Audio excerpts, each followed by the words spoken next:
Que a paz do Senhor esteja com cada um de vós. Hoje o nosso contexto bíblico vem nos apresentar a manifestação da vinda de Cristo na vida de José e Maria.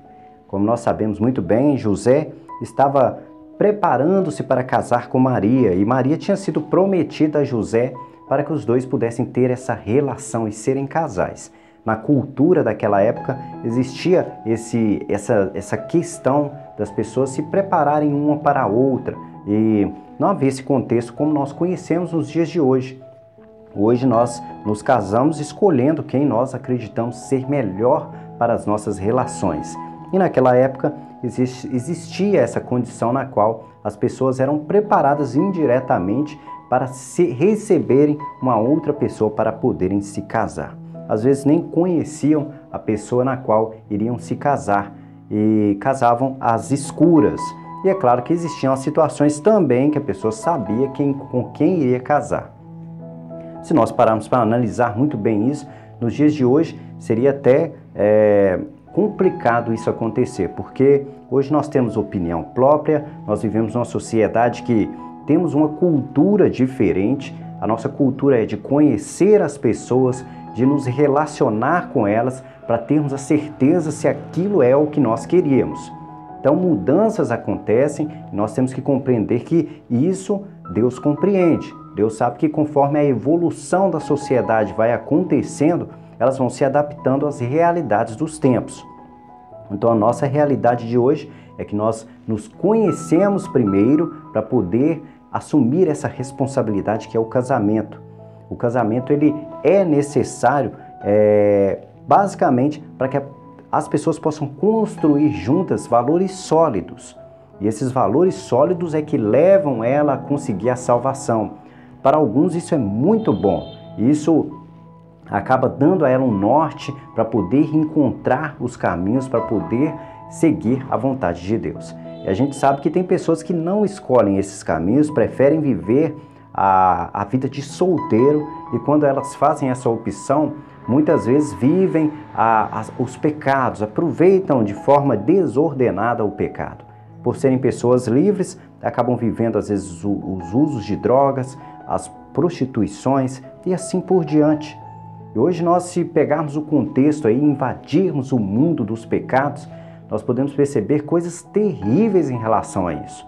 Pessoas fazendo coisas que até Deus duvida em relação ao envolvimento, às questões direcionadas ao pecado.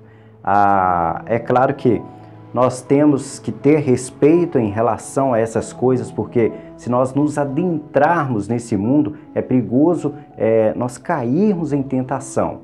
Então o respeito que nós temos que ter é pelas nossas fraquezas, não que nós iremos respeitar os pecados porque eles são bons ou eles são fortes. É claro que são. São bons e são fortes, mas nós temos que nos afastar dele. E o respeito é exatamente por isso, porque o risco de cair é muito grande. Então, olhe para ele com medo. Se afaste dele, não se aproxime e faça o possível para poder aprender a lidar com as suas fraquezas. A gente tem que compreender também que para alguns aquilo que é fraqueza, para outros não é. Tem pessoas que olharão para o mundo da prostituição e não sentirão atração alguma. Mas, às vezes, quando vai olhar para o lado do dinheiro, a pessoa cai em tentação na hora. Ela, às vezes, não tem a tentação da prostituição, mas tem a tentação da ganância. E, às vezes, é ao contrário. Às vezes, a pessoa não tem prisão alguma com dinheiro, não vê pecado, não vê tentação nenhuma ali, mas na hora que vai invadir a vida da prostituição, cai muito facilmente. E por isso temos que ter respeito aos pecados, porque eles podem nos derrubar com grande facilidade. O que nós temos que fazer é nos afastar dele, fazer o possível para nos tornar pessoas melhores e pessoas mais fortes.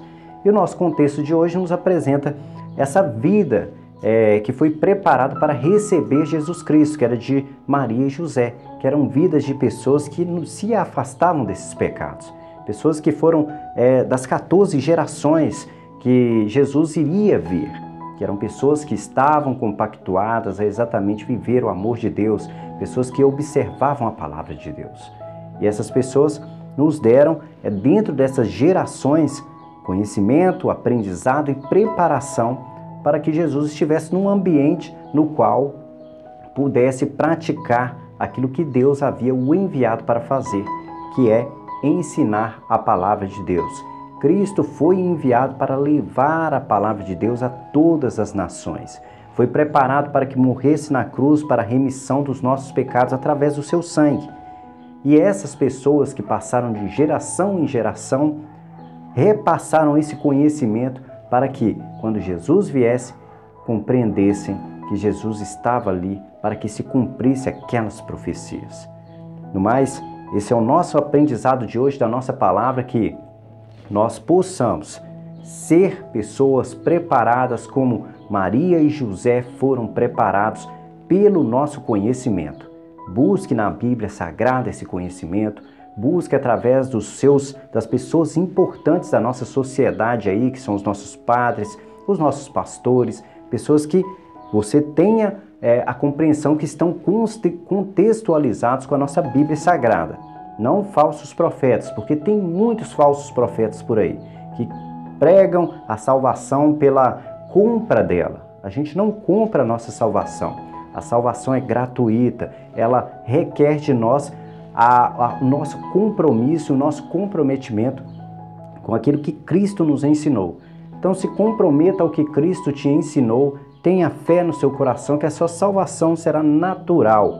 Agora, quanto a ajudar a igreja, ajudar as pessoas, isso aí é dos homens. Nós podemos ajudar sim as nossas igrejas, ajudar os pastores, às vezes ajudar a nossa igreja comprando alguma coisinha ali para poder entrar recursos para poder pagar as contas e assim por diante.